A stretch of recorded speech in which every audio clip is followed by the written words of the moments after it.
Hey everyone, Charlie here. Hope you're all doing well, and welcome back to another Learn to Play Piano with Charlie, where today our subject is going to hover around improvisation, because that seems to be what I get most questions on. So, before we start, you all know what to do. You're going to have to hit that subscribe button, hit the little notification bell. That button lets you know whenever I post a video, and hit the like button and comment and share. There's a lot of things you got to do, but hey, it takes a lot of work to make these videos. So thanks for doing that because it helps the algorithm.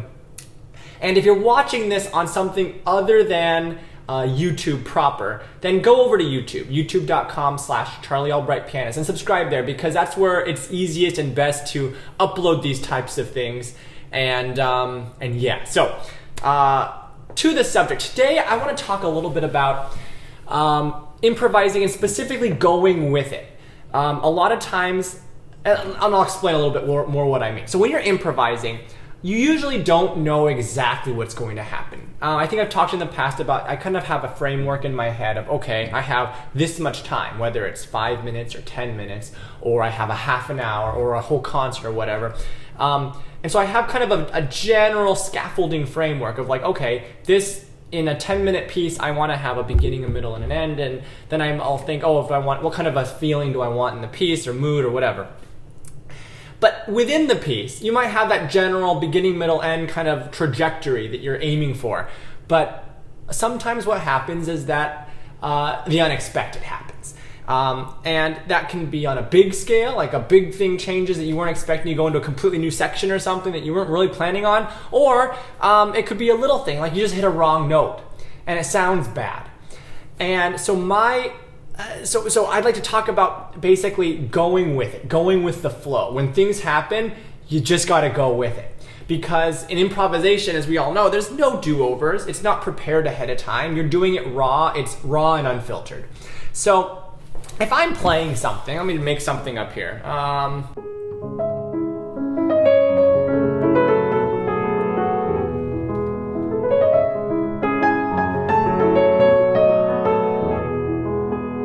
It sounds, nice and romancy or whatever.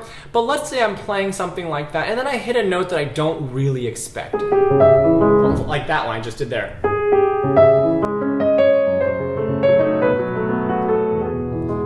Have done. Like that was a good example because I really wasn't planning on playing that G. And it sounds bad. So what would I do if that was the case? Well, one method you can do to go with it is to do more of the same thing so it doesn't sound like a mistake. So hear me out. If I just played that and I just stopped there,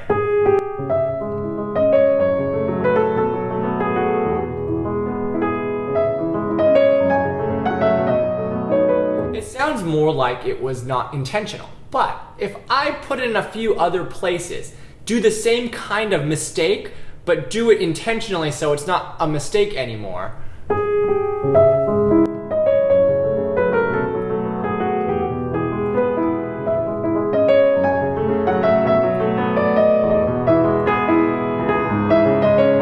sounds a little bit more like the entire thing was intentional. And the audience, the people listening, might not realize that the first one wasn't even supposed to be there. You would know it, but then it becomes part of the piece, so it doesn't matter in the end anyway. That's an example of going with it. Let's do another example, another small scale one. Let me just make up another little bit.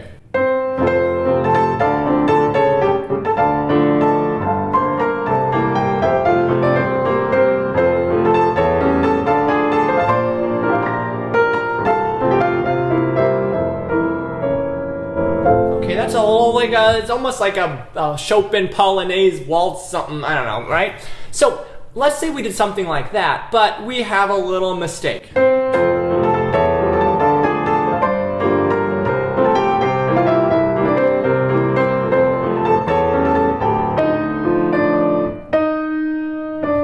Fit that? Well, see if you can meld it in with the rest of the piece. That one was pretty closely in kind of the key, so it could be part of the melody. We just change the melody.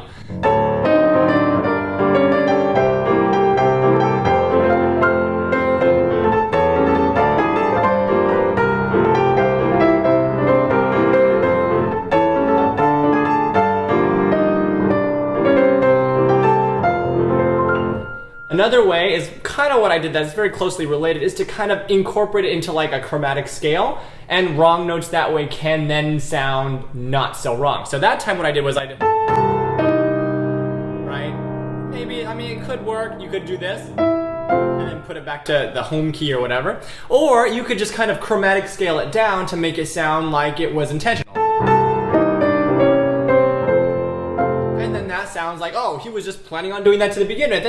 And ultimately, again, it doesn't matter. Even if it wasn't your intention at the beginning, that's one of the cool things about improvisation is that you don't really have a set thing. There is no real wrong thing as long as you can make it work. So that's, again, going back to the theme of going with it. Just go with the flow. Let's talk about another aspect of this, and this is if you have a big thing that you don't really realize, like you're about to end the piece, right? Let's say you have a big piece, and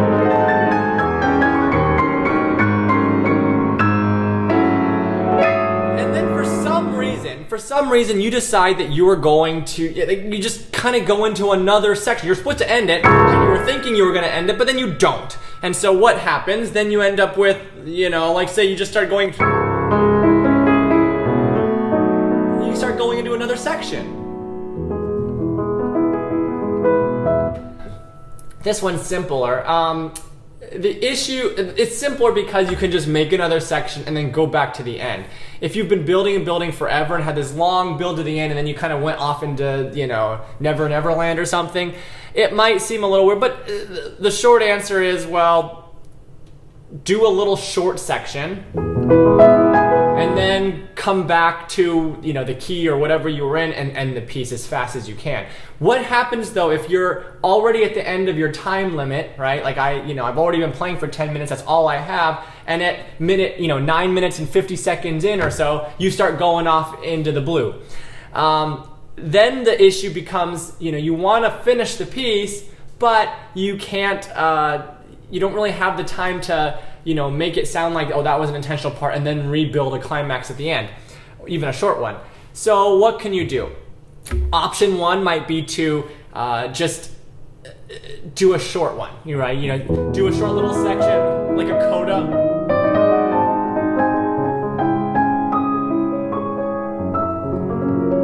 Like it was like a mini coda, like a tail, and then come back.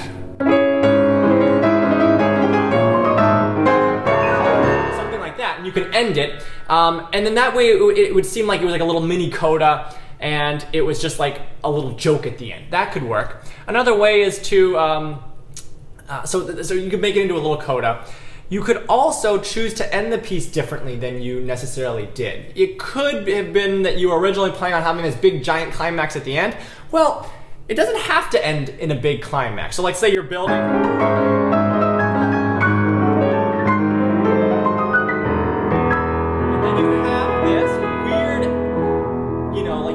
into the deep end, like in another section, but you don't have time to really deal with it.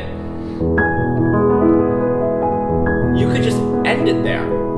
It might seem a little weird, but you can make it seem like an echo.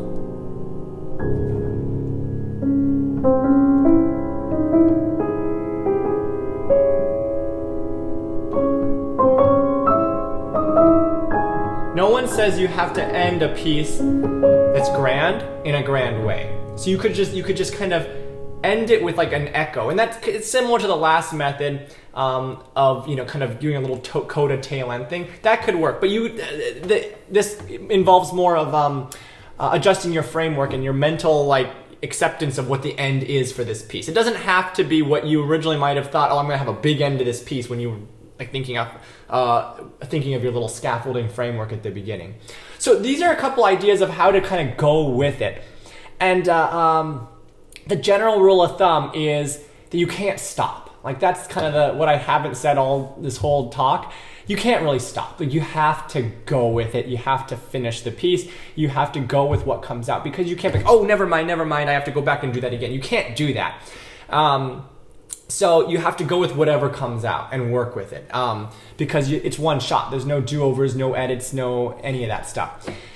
So going with it is important, and adjusting your expectations can also be important too. Like that last example I gave, where you might have expected to end in a big way. It doesn't have to. It's okay.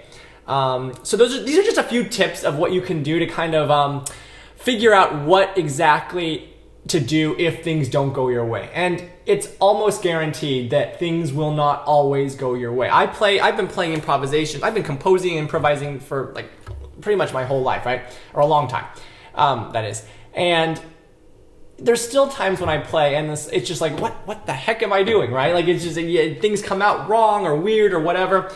And the more you do it, the more you kind of realize that it's not always going to go exactly as planned. And that's one of the great parts of improvising. And so just go with it. Go with it. There you go. That's the takeaway of this little Learn to Play Piano with Charlie. So I hope this was helpful. If you have any questions, let me know in the comments below. And be sure to subscribe and like and hit the notification bell and all that stuff, because that's really, really important for the algorithm. And we all know that the algorithm of these online stuff is very important to actually get people to see your videos. So thanks a lot for all your support, and I'll see you guys next time. Bye-bye.